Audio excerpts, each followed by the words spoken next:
hay marcas que se esfuerzan en el diseño de sus modelos, incluso recurriendo a estudios externos. Otras que, digamos, se inspiran en modelos de la competencia y en otros casos sencillamente copian sin ningún pudor. Ojo, no nos referimos exclusivamente al diseño de la carrocería. Y ojo, que sé lo que estás pensando. No, copiar no es solo cosa de los chinos.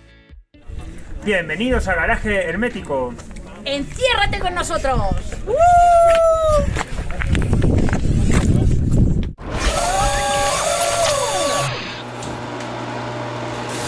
En este vídeo... No te enrolles, que son 20 coches. Tienes razón. Así que, sin perder un minuto, vamos al lío. Tatra T97 versus Volkswagen Escarabajo. El pecado original. 2 años antes del Escarabajo, en 1936, el ingeniero Hans Levinka había creado para Tatra un coche revolucionario, el Tatra T97, carrocería aerodinámica, chasis de plataforma y un motor boxer de 4 cilindros refrigerado por aire y colgado por detrás. ¿Os suena? Es la arquitectura exacta del Escarabajo. Porsche y Levinka se conocían y el propio Porsche admitió haber mirado por encima del hombro de su colega. La similitud era tan obvia que Tatra demandó a Volkswagen. El proceso se detuvo con la invasión nazi de Checoslovaquia, pero la historia no acabó ahí. En 1961 el caso se reabrió y Volkswagen fue declarada culpable de infringir las patentes de Tatra y tuvo que pagar 3 millones de marcos alemanes. Lincoln Continental versus Mitsubishi Demonair. Lujo americano a la japonesa. A principios de los años 60, el Lincoln Continental de 1961 definía el concepto de la elegancia en Estados Unidos. Sus líneas rectas y su sobriedad le convirtieron en un símbolo de estatus. Al otro lado del Pacífico, Mitsubishi quería su propia berlina de lujo y para ello miró directamente a lo que consideraban la cima, el Lincoln. El resultado fue una copia casi exacta, el Mitsubishi Demonair de 1964. Como os digo, el Demonair no disimulaba su inspiración. Lo más curioso del Demonair es su increíble longevidad. Mientras el Continental se iba rediseñando, el Mitsubishi se mantuvo en producción con el mismo diseño básico durante 22 años, hasta 1986. Jaguar E-Type versus Datsun 240Z. Un sueño democratizado. A ver, en este caso, más que de copia, hablamos de inspiración. El Jaguar E-Type era la cumbre del diseño en su momento. Su larguísimo capó y su trasera corta crearon una forma visual mítica. Era una obra de arte, pero era también caro y un coche delicado. 8 años después, en 1969, Japón lanzó un coche que ofrecía el mismo sueño, pero con fiabilidad japonesa y un precio asequible, el Datsun 240Z. Como he dicho, no es una copia, es una reinterpretación. El 240Z demostró que no necesitabas una fortuna para tener un coche deportivo espectacular, democratizó el concepto y puso a la industria japonesa en el mapa de los coches pasionales. Chevrolet Corvette C3 versus Opel GT. Fuego amigo. ¿Puede una empresa copiarse a sí misma? Sí. En 1968, General Motors lanzó 2 deportivos que parecían diseñados mirándose en el mismo espejo. En Norteamérica debutó el espectacular Corvette C3 Stingray con sus famosas curvas que le dieron el apodo de Chevrolet Coca-Cola. Ese mismo año, en Europa, su filial alemana Opel presentaba el Opel GT y la sorpresa fue mayúscula.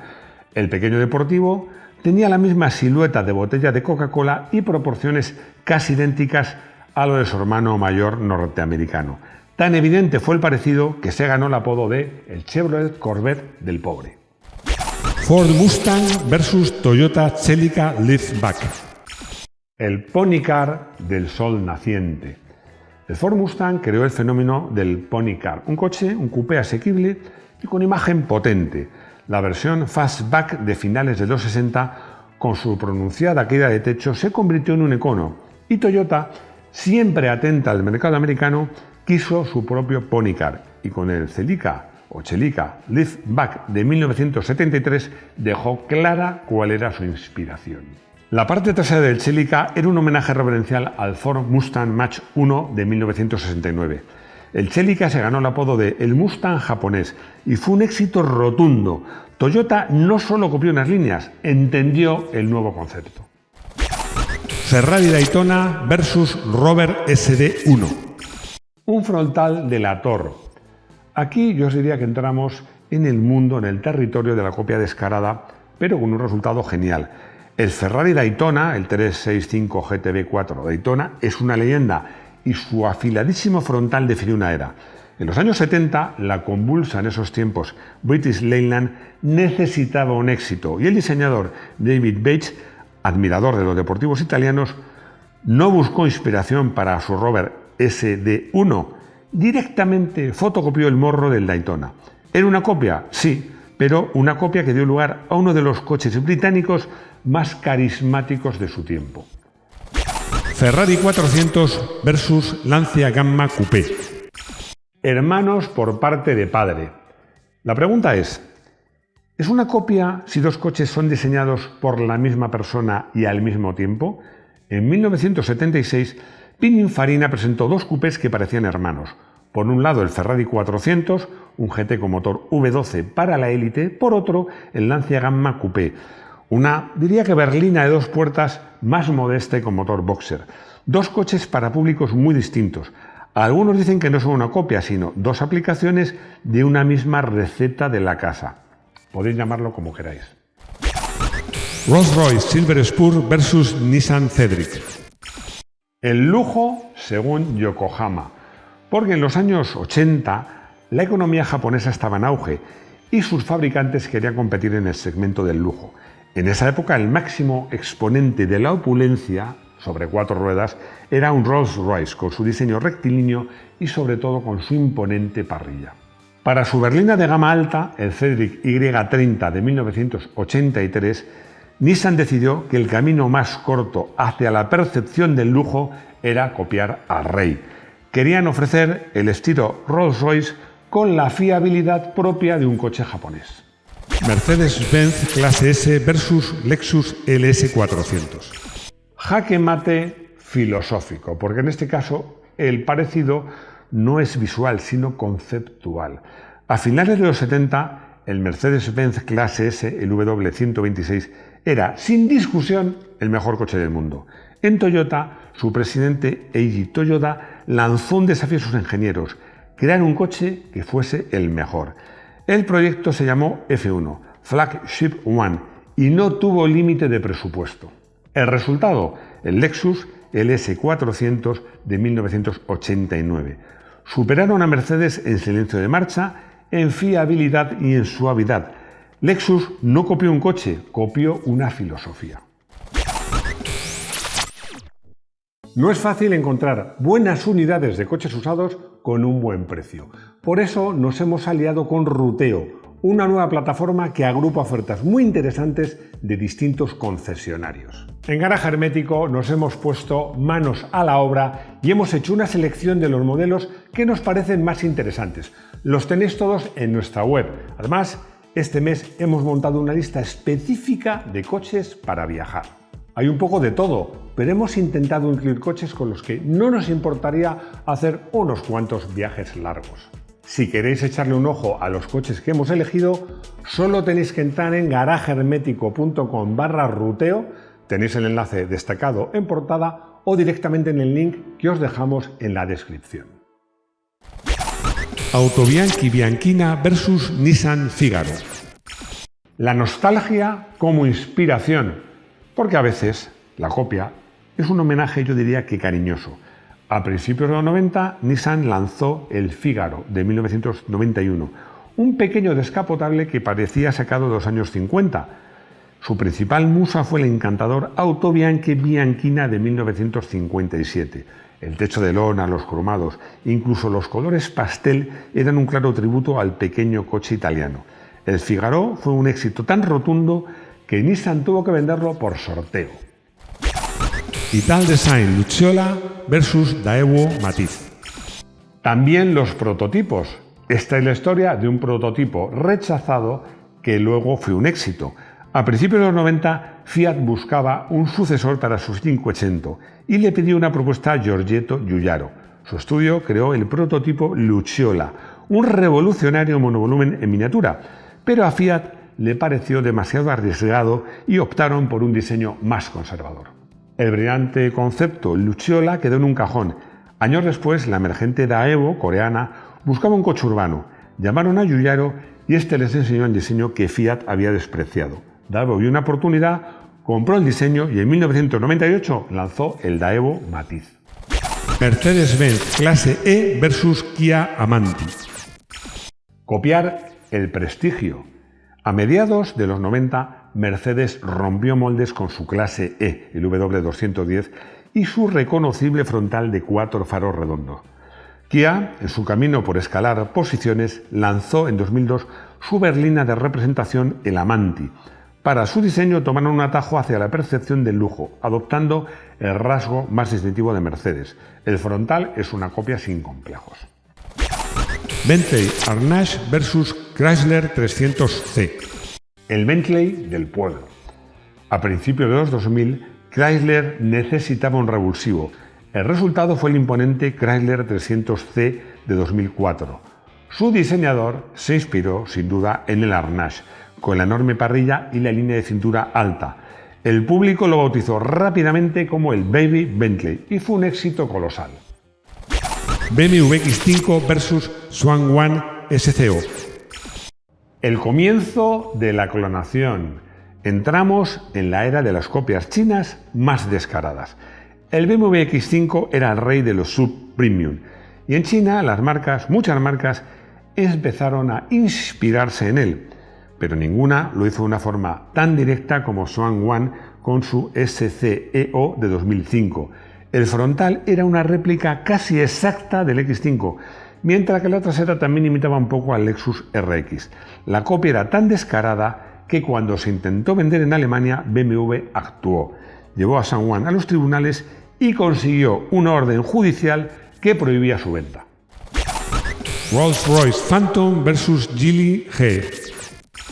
El fantasma de Shanghái, porque si el caso anterior fue un aviso, este fue un escándalo. En 2009, Geely presentó en el Salón de Shanghái el prototipo Geely GE. No se inspiraba en el Rolls-Royce Phantom, era un intento de clonación. La parrilla, los faros, la carrocería bitono, incluso el espíritu del éxtasis lo copiaron. Rolls-Royce amenazó con acciones legales y Geely tuvo que rediseñarlo por completo. BMW Serie 7 versus Kia K900. La curva de la discordia. Volvemos a Kia y su búsqueda del prestigio europeo. Esta vez el objetivo era el BMW Serie 7 y para ello tomaron prestado uno de los sellos de identidad más sagrados de la marca bávara, la llamada curva de Hofmeister, ese pequeño ángulo en la base de la ventanilla trasera presente en casi todos los BMW de los años 60. Fue un claro intento de apropiarse del lenguaje de diseño de BMW. Range Rover Evoque versus Landwind X7. La copia que acabó en juicio. El Land Rover Evoque fue un éxito mundial y la marca china Landwind vio una oportunidad y en 2015 lanzó el Landwind X7, que no era un coche inspirado en el Evoque, sino una fotocopia a escala 1:1. Land Rover hizo lo que pocos se atrevían a hacer, demandar a Landwind en los propios tribunales chinos. La batalla duró años, pero para sorpresa de todos, en 2019 un tribunal de Pekín le dio la razón a Land Rover. Porsche Macan versus Zotie SR9. El clon de taller. Justo cuando parecía que los días de la clonación sin complejos se acababan, llegó el Zotie. Si el Landwind X7 era una fotocopia, el Zotie SR9 era un clon casi perfecto del Porsche Macan. La marca china copió incluso el interior. La audacia llegó a tal extremo que algunos concesionarios ofrecían kits de conversión que incluían los logotipos originales de Porsche para sustituir a los de Zotie. Podías tener un Porsche Macan por 1/10 parte de su precio real. Fue la máxima expresión del descaro. Audi A7 versus Kia Stinger. Inspiración retardada. Casi acabamos con un caso más sutil. Cuando Kia quiso lanzar una berlina deportiva para competir con los alemanes, sabían que necesitaban un diseño espectacular. El resultado fue el Stinger de 2017, cuya silueta se inspira claramente en el coche que popularizó esa fórmula, el Audi A7 de 2010. Mercedes-Benz Clase G versus Suzuki Jimny. Más homenaje que copia. Para muchos, el diseño del Suzuki Jimny, el de 2018, es un calco en miniatura del legendario Clase G. La forma cuadrada, los faros redondos, los intermitentes sobre el capó, todo grita Mini G-Wagen. Pero en lugar de polémica, yo creo que provocó una ola de simpatía. Conclusión. Como habéis visto, eso de inspirarse o de copiar a la competencia ni es nuevo ni es monopolio de ningún país. Hay más casos. ¿Os interesan? Coche del día. Datsun 240Z de 1969. Ese es nuestro coche del día. Y lo he elegido porque es un ejemplo perfecto de cómo una inspiración puede llegar a superar al original en algunos aspectos. Porque la estética no era el Jaguar, pero era muy bonita y era un coche más asequible, fiable y fácil de mantener. Era bonito y funcionaba y democratizó el deportivo de prestaciones relativamente altas, pero asequible y fiable. Consultorio. Valero hace una pregunta que me habéis hecho muchos. Si las marcas chinas copian tan a menudo, ¿por qué no hay más demandas? La respuesta es muy sencilla. Es que demandar en China es un proceso largo, caro y con pocas posibilidades de éxito, ya que sus leyes de propiedad intelectual son débiles, son bastante laxas. Esto cambia un poco con la historia del Evo que os hemos contado. Aún así, muchas marcas prefieren no entrar en litigios que puedan dañar sus relaciones comerciales con un mercado que cada vez es más importante. Carlos hace una pregunta muy interesante. Si se considera una copia cuando una marca ficha a un diseñador y diseña coches que tienen un cierto parecido con los que había diseñado para la marca para la que trabajaba antes. La respuesta es que es un debate muy interesante. Generalmente, más que copia, se considera diseño de autor. Pasó con Walter da Silva o Peter Schreier. Las ideas son del diseñador, no de la empresa. Aunque a veces sí que os digo que la línea que separa el autoplagio de un coche nuevo, enteramente nuevo, es muy delgada. Esto de copiarse unos a otros no sucede solo en el segmento de motor. Espionaje industrial lo ha habido siempre y lo seguirá habiendo. Tenía ganas de hacer este vídeo, ¿ves qué os ha parecido? Si os gusta, pues me lo decís, ponéis un like. Si no os gusta, también lo decís. Leeré vuestros comentarios. Gracias por suscribiros, si no estáis suscrito ya, por compartir. Y si os hacéis miembro del canal, nos ayudáis un montón. Y lo más importante, lo que digo siempre, como me gusta acabar, espero veros de nuevo aquí, en nuestro garaje hermético. ¡Hasta pronto!